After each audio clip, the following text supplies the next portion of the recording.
qu'on n'a plus besoin d'aller prendre des capacités dans d'autres continents. On peut passer par le Gabon. Et si jamais nous avons des petits soucis au niveau du Congo, comme on a eu le mois de juin de l'année dernière, on a eu quelques soucis, évidemment, avec l'interconnexion avec le Gabon. Si on a le souci avec le WAX, nous pourrions avoir des capacités au niveau du Gabon avec le câble ACE. Donc l'intérêt politique, c'est ça. L'intérêt économique, ça va briser ce qu'on appelle la fracture numérique. C'est-à-dire que l'offre Internet va être disponible pour l'ensemble de nos populations. Et nous voulons, aujourd'hui, on ne peut plus se passer du numérique, du digital. Et à côté de cela, tous les fournisseurs d'accès à Internet, toutes les grandes sociétés, les start-up vont se développer parce que la connexion très haut débit sera disponible. Donc ça va créer de la richesse, ça va créer de l'emploi. L'autre intérêt technologique, aujourd'hui, nous sommes en train de montrer que l'Afrique, la région de l'Afrique centrale peut faire des choses extraordinaires. On a aujourd'hui construit une infrastructure qui arrive à interconnecter deux États, le Congo et le Gabon. Donc c'est déjà une prouesse technologique en soi.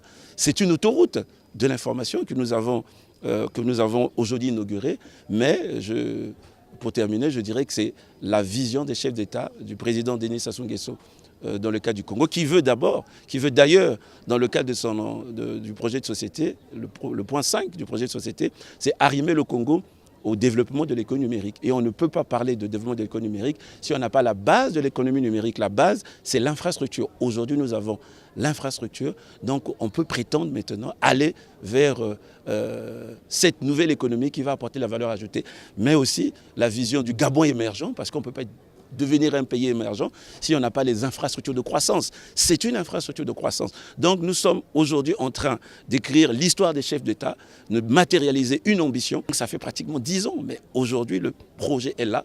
L'ambition des chefs d'État a été matérialisée. Maintenant, c'est à tous les développeurs, les sociétés privées de venir pour qu'on puisse rentabiliser cette infrastructure.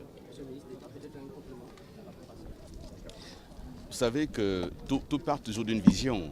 Et au-delà de la vision, on a maintenant une matérialisation de cette vision. C'est une infrastructure très importante qui vient d'être, on va dire, inaugurée ce jour. La question maintenant, c'est celle des services à valeur ajoutée. La question, c'est de faire en sorte que les opérateurs puissent apporter, grâce à cette infrastructure, tous les services à valeur ajoutée. Je pense qu'aujourd'hui, il n'y aura plus d'excuses qu'on amène la 4G partout et on prépare peut-être pour certains déjà la 5G pour les plus ambitieux. Et donc franchement, aujourd'hui, on a de grosses capacités pour transporter des données, du son, de l'image et faire en sorte que les populations en bénéficient, que les entreprises en bénéficient, que les élèves, les étudiants en bénéficient également à travers les cours en ligne. On vient d'avoir une démonstration de vidéoconférence, donc c'est d'autant plus simple qu'on peut aujourd'hui avoir des cours gratuits en ligne. Donc très franchement, il n'y a que du bénéfice à cette infrastructure que nous venons d'inaugurer. Et encore une fois, c'est un renforcement réel de l'intégration régionale et de l'intégration entre deux pays qui sont si liés par l'histoire, la géographie et par un avenir commun. Monsieur le ministre d'État, monsieur les deux ministres, quand est-ce que les populations qui sont impactées par le projet pourront en bénéficier? Et qu'est-ce qu'il faut faire par la suite? Ce qu'il faut faire déjà, là on en parlait, il va falloir que dès aujourd'hui et demain, les régulateurs des deux pays amènent les opérateurs à se connecter, à utiliser l'infrastructure que nous venons de poser. Il ne servirait à rien d'avoir posé cette infrastructure si elle n'est pas utilisée. Et donc ceux qui mettent à disposition les capacités le fassent très rapidement, de sorte que tous les opérateurs du côté du Gabon ou du Congo puissent utiliser cette infrastructure. Et c'est par là que les populations vont avoir le bénéfice direct. S'il n'y a pas d'opérateur, il n'y a pas de bénéfice pour les populations. Je vais dire, il y a une autoroute. Maintenant, il faut des véhicules.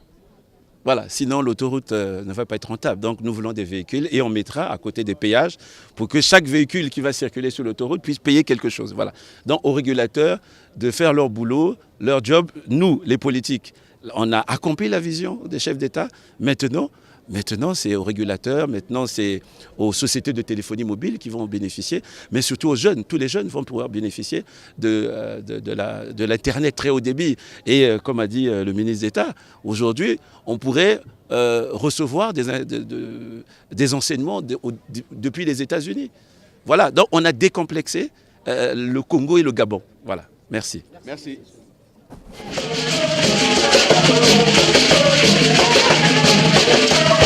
Thank you.